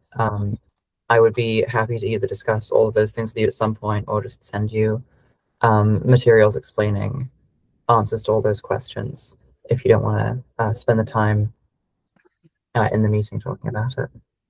Yeah, I can give one-liners. So one is, Elliot, you want to go first? Sorry, I don't know. You go ahead, and I'll fill in anything. Okay. So one, you asked about, is wood going to be from Maryland? So wood's heavy. It usually stays local. And we are thinking about this not just as a energy fossil fuel displacement issue. We are looking at the big gain here is from the wood waste management side. We're producing a lot of wood waste here, and the real gains are avoiding the current fates. Now, Forest Service also addresses fire control. We currently have burning a 13-acre chip pile on the eastern shore that's been burning since May 6th. Okay, we responded to like 3-acre chip pile in the fall. I mean, there's just the wood waste management issues in Maryland are an increasing issue for us, and we don't even respond to most of them, but we can get data on that. Anyway, that was more the 3 point for that one. Number 2, are the wood systems competitive or complementary? We're trying to approach them in a complementary fashion. You're always going to have way more heat pumps,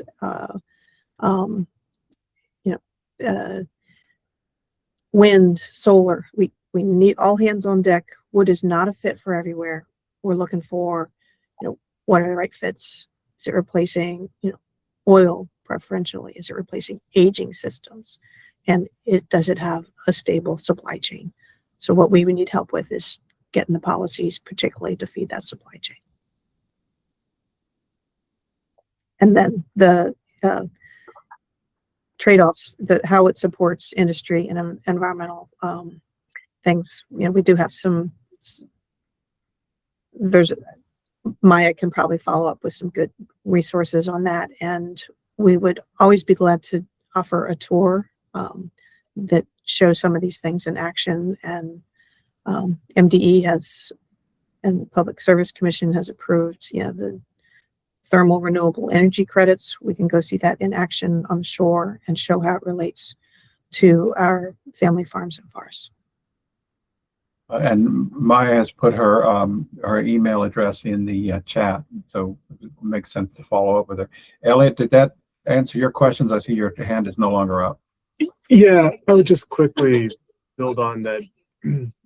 We would want to make sure that we're recognizing the prior work that both has gone on within WG and STWG and within the Maryland Forest Service.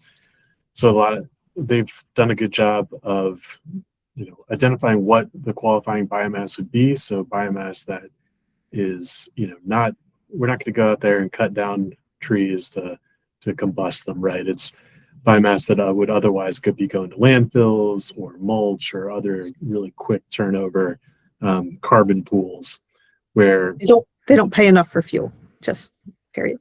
Yeah, exactly. So to incentivize a lot of cutting. Mm-hmm. So you're getting a real greenhouse gas benefit from utilizing that resource. And then there's also been work done on the right size for the system, right? Well, it's wouldn't necessarily be these, smaller single residential systems, but high efficiency combined heat and power, usually around 1 to 2 megawatt systems. So schools, facilities, that sort of thing. So there's been quite a bit of work that's been done on this, but I think this recommendation would help kind of further that information, get more information out about thermal renewable energy credits and the work that MD has done. So kind of, yeah, that's basically what I wanted to say. And hand it off to Emily. Yep, Emily. Hey, sorry, I'm having trouble with my camera, but I just wanted to talk about, Mark, you had shared the report out of Maryland's progress towards our climate goals. And I remember us looking at a part of it that said how important carbon sequestration will be for us to meet those climate goals. And I think, Anne, you said that the path we're on in terms of our sustainable forestry goals aren't going to allow us to have that viable carbon sink, I think is what you might have said.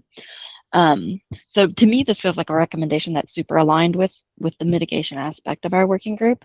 Mark, I just wanted to ask you how you felt about this recommendation and how you feel about it with respect to our progress towards our goals and how important the sequestration is.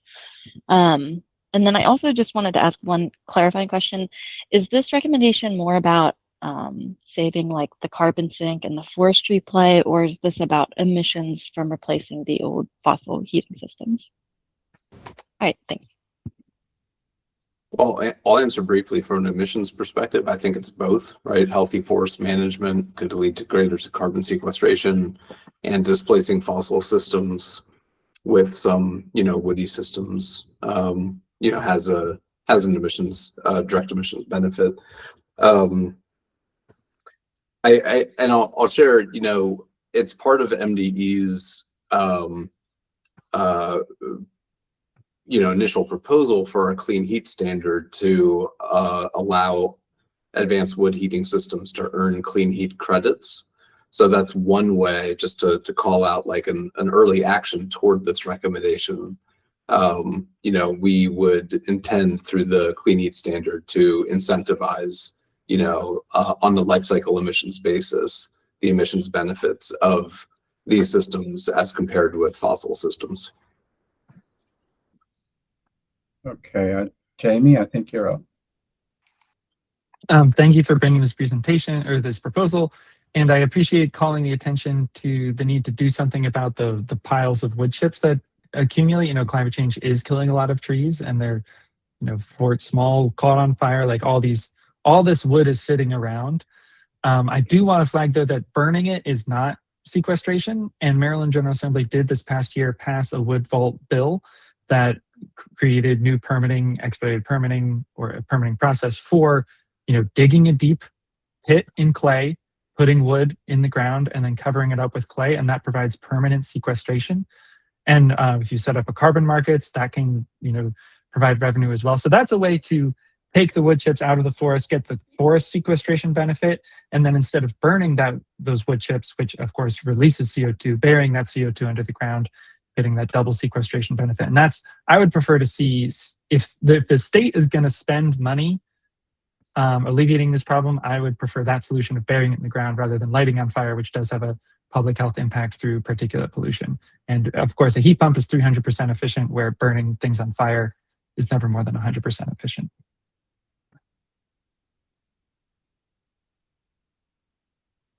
Okay, any other comment? Yeah, Anne? Yeah,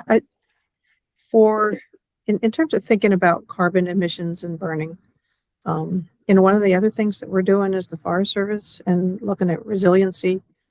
We're doing prescribed burning, and we're lighting things on fire for its ecological benefits.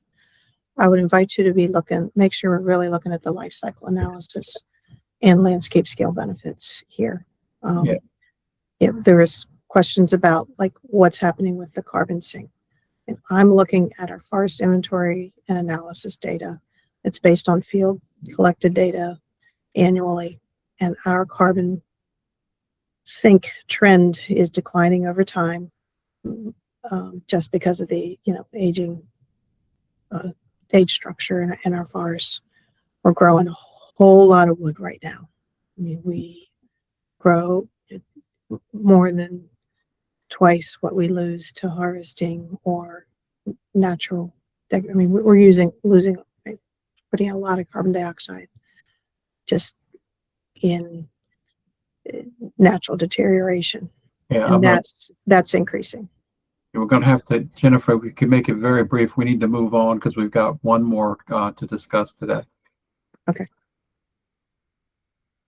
Oh, you're muted, Jennifer. People can just look at my comment in the chat. Thanks. Oh, thank you, Jennifer.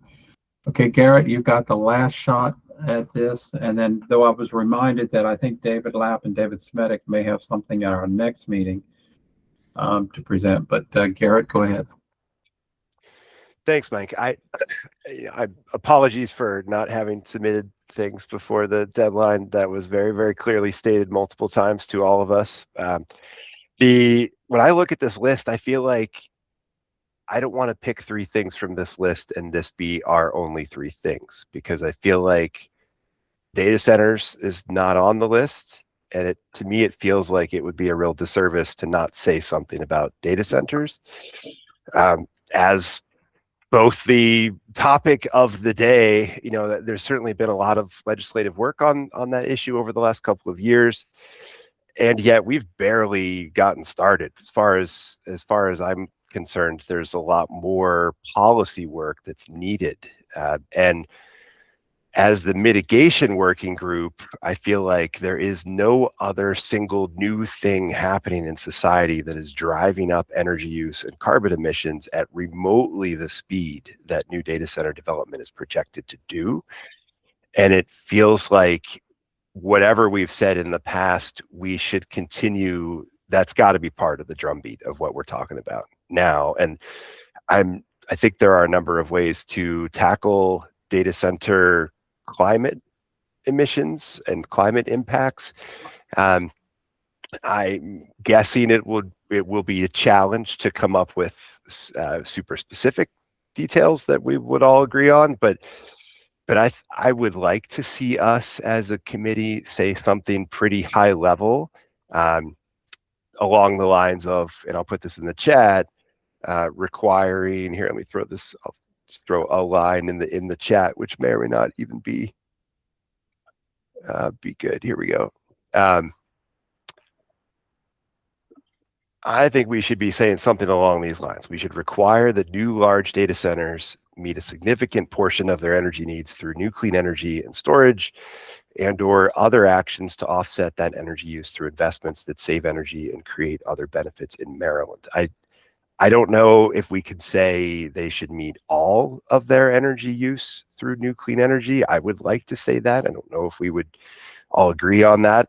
The thing that I think is personally that I think is would be a smarter play for Maryland, rather than just say, let's make them go buy clean energy, where what they're going to do is buy RECs in Illinois from wind farms. I would rather see them make investments that help us reduce energy use. If you were going to say, let's try to require a data center to offset 20% of the energy impact. Let's make them buy clean energy. I would frankly rather they get to that 20% by lowering the energy use of all the low-income housing in my community. If we could do a whole bunch of projects and add it all up, I feel like we would get a lot more direct economic benefit in Maryland. Households would have reduced utility bills. Like, there's a lot of quality of life improvements that happen if we're not just keeping it as simple as, please go buy clean energy from somewhere, which means buy RECs from some other state somewhere else, where no other benefits really happen in Maryland because of an ask like that. So to me, the second part of the sentence is very important. I don't want it to be as simple as just go buy RECs from somewhere. But I do think that it's incumbent on us as a committee to call upon the state to do something here. In the last legislative session, they talked about this a little bit. We all know there's going to be a lot of hesitance to doing this. I'm not pretending like this is very likely to succeed legislatively, but it's the political calculus has changed a lot over the last couple of years on this. In the last session, they did try to create a pathway where you might have a little bit of a speed to market advantage if you're willing to bring your own energy, et cetera. From folks in the industry that I've talked with, the way that's been packaged is not necessarily very likely to move practice from the data center developers. I don't think there will be a lot of uptake for it. I think we need to see a stronger state policy requirement personally. So to me, we're going to put 3 things forward. I would really like to see something on data centers in there. I think it would also make sense for us to say something about the renewable portfolio standard. I think that is the other really big topic of the moment. We've all seen that the RPS is not working as intended the way it's designed right now. I think there it's much more complicated to agree on exactly what the right path forward would be, but the need to revise the state's RPS, both to perhaps right size the goals that it sets, but also to make sure that the money that it activates is used for the right things. All of that needs to be part of a package. So if I were writing 3 things from the MWG, I'd say something about electric vehicles. I'd say something about data centers. I'd say something about the RPS, which I don't have language to propose exactly what that would be, and appreciate it might be too late in the game for that. But I'll leave it there as food for thought for others. One thing I would just note is, because I just happened to count this up the other day, I think of the 24 jurisdictions in Maryland, 12 of them now have passed moratoriums or bans on data centers, and 1 has added an executive order. And my own personal view, for what it's worth, is it doesn't really matter in terms of the climate, whether the data centers in Maryland or Virginia or Pennsylvania, the impact is much the same. So you have to think about whether, if you're talking about a ban, whether you really get anywhere, but that's a personal observation. Any other comments or questions on Garrett's proposal? Okay, I was reminded by Mark that the way we did this last year, where we did a poll where we asked people to just say, would these make their top 4 or whatever. Mark, you want to describe that process? Because I guess we'll follow that again this year. Yeah, what we can do, unless the members come up with a better idea in the last couple minutes here, is similar to the process last year. I can clean up this list that we've created. I think the numbers got a little jumbled here in any case. Send a new list out, and then a basic Google survey, and then what the members would do is just on the new list identify which of them would be in their top 4, and then based on the survey results we could see what the group think is on the top 4, and then we could bring those forward to the group in August and have a final wordsmithing session, if you will, on the top 4 before they would advance to the Climate Commission at the end of August. Everybody okay with that? And I appreciate Garrett flagging the renewable portfolio standard. I think that will be we were hearing clearly that that'll be brought up this coming legislative session. I think it'd be great for us to weigh in. Obviously, there's no text now, and I echo Garrett's apologies for missing all clearly communicated deadlines. But would it just be possible to have a one more week extension on submitting ideas that could then go into the document you're sending around for votes? I tell you what we've done is we've said the problem is the time constraints. I think what I would say, and I'll look to Kim as my co-chair, if we don't have time to get to another recommendation, we don't get time to it. And we've already had people who respected the deadline. If we have time in the August meeting and all of the other recommendations have been discussed, I don't have a problem with adding another, but I don't want to promise that there'll be time for a late added recommendation, because And if I tell you that, then I may get 3, 4 more others from other people. So, Kim, do you have a different view on that? No, I think that's right. I mean, we have David Smetic, David Lapp, their proposals are in. We're going to talk about those in August. And then anybody that submits, it'll be first come, first serve if we have time. Will the proposals, the language that it sounds like we have from the Davids, will that be in the document that Mark circulates where we're doing our kind of straw voting thing here? Or is that something we only see when we get to August? I think you have to include it, don't you, Mark?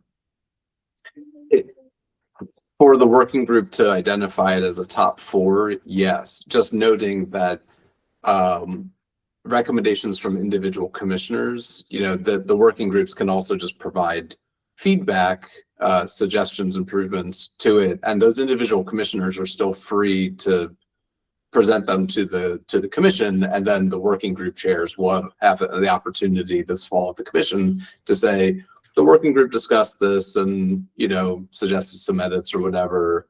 It didn't make it to our top 4, if that's, the results. And then the commission can decide whether or not it wants to put the individual commissioner recommendation in its final annual report. But that is really separate from the process of the working groups submitting their 4, and the commission having its own discussion on those. But anyhow, if it just to double down on the point, yes, I will include the text from the individual commissioners as well, and the working group members will have an opportunity to say if you would consider them, any of the individual commissioner recommendations to be in the top 4. Because of scheduling, David Lapp and David Smetic, we couldn't fit them into today's agenda. So you won't have the presentation of them, unfortunately, until August. I think we've got 5 minutes, if we want to see if there's any public comment, or did we have any? Yeah, great point. Anyone who's not an MWG member or a commission member want to provide any comments today? And before we go there, we'll go to Emily. Go ahead, Emily. Thanks. Sorry, I'll make it quick. I was just wondering, for the individual commissioner recommendations, is it strategic for us to allow them to just go straight to the commission? I think the commission would like to know whether the work group has a position on them. It doesn't mean that we could say we have no comment, but the commission would ask us to look at any of those recommendations. We can say no comment. We can say we like them. We can say we don't like them. We can say we would propose amendments, but I don't think we can ignore them. But we don't necessarily have to consider them for our top 4. We do not have to consider them our top 4. The commissioners could take them directly to the commission. Understand the message there would be, this did not make our top 4. Oh, okay. And I think the other thing is that the commission would, we actually report out, like there were 8 votes for it, 4 against it. So our actions, our perspective is a data point for them as they consider their final vote. Okay. Jennifer, quickly, if we could, because I do want to try to give some public comment. Just that the autonomous vehicles was brought by me as a commissioner, not a member of this committee, but I would appreciate your vote for it because I don't think it'll pass the commission unless it is passed by a work group like this one. Fair enough. Okay. Mark, you want to see if there's any public comment? We've got exactly 5 minutes. Yep. Anyone from the public wanting to make a comment today? You can use the raise hand feature or put your name in the chat. Jeff Silva, go ahead, please. Hi, everyone. Thank you very much. Your previous meeting, I was able to put your, you had 4 presentations. 2 of them became relevant. A member of the Electric Vehicle Association of DC reached out and asked me to write to Ann Wilkerson of the Weight and Measurements Division of the Farm Bureau. And as it turns out, I was able to make the deadline.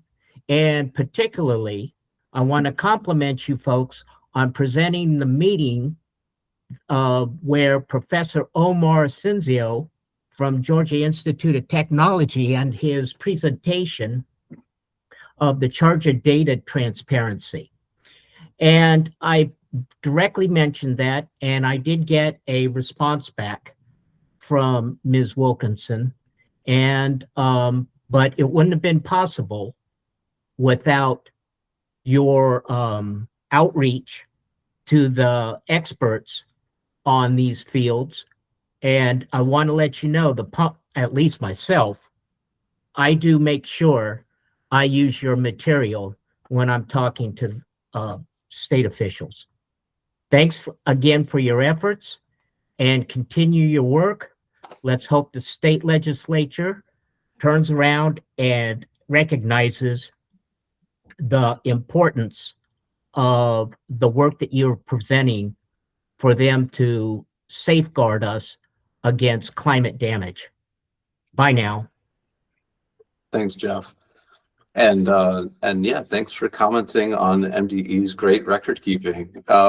I just dropped in the chat the MWG's webpage where we keep the slide decks from previous presentations. Also note, the commission has an awesome YouTube channel, so many views, and all of these meetings and other meetings are available for your viewing pleasure. Elizabeth? One last thing Yes. I would like to say is that I was trying to find Professor Omar Asensio's presentation, and I couldn't in our on the mitigation working group records. Thanks again. I'm concluding. Jeff, you're very thorough, and I should have added that we're still waiting to receive slides from Omar to be able to post them on the website. Elizabeth, go ahead. Oh, you're muted still. Yeah. Hi, everyone. I'm Beth Hill with the Maryland Forest Association. Just want to thank Jamie Raley and the Farm Bureau for bringing the woody biomass recommendation forward, and for the working group for taking the time to listen to it. I wanted to mention that MCEC has, over the last I think 4 years, maybe 5, led tours up to Vermont and New Hampshire where we've toured these systems, and MFA has partnered with them on those, where we've seen schools, universities, hospitals, factories, all kinds of places that are using and choosing wood energy because of the many benefits. So the benefit to the forest, as Ann mentioned, by displacing fossil fuels, and also just the benefit to the local rural economy. I think it was mentioned, like, where would the wood come from? Typically, it's within a 50-mile radius of wherever you're heating.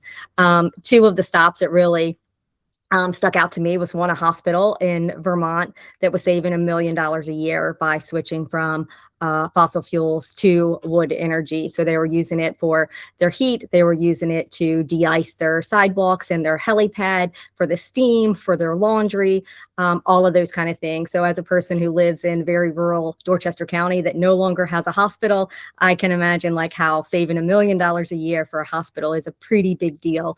And there was another comment about, do these technologies complement one another? There was a glove factory that stuck out that had used solar for his electricity and didn't have any more room to put solar panels on his property. So he installed a woody biomass thermal system for his heat. And these systems are very high tech. They are not, a lot of people, I think, still think of wood energy. They think of chopping wood and throwing it into a stove and billowing black smoke.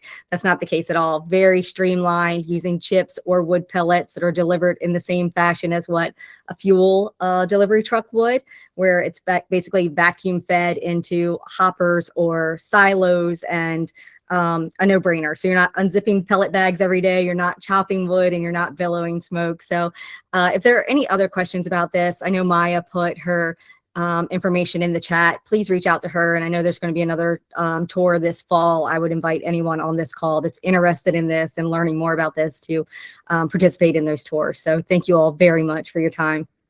Thank you, Elizabeth. And we're going to wrap up the meeting. Mike sent me a text saying his computer died. So we're going to wrap it up without him. But on behalf of Mike and myself, thank you all for really thoughtful, professional, wonderful input into this meeting and these recommendations. It's a continual pleasure to work with you all. So take care, and we'll see you next August. I don't know, some date in August. August something. Yes. So, right. Well, I'll send an email. I don't remember. Thanks. Yep. Thank you, Kim. Bye. Thanks, Mike. Thanks, everyone. Thank you all.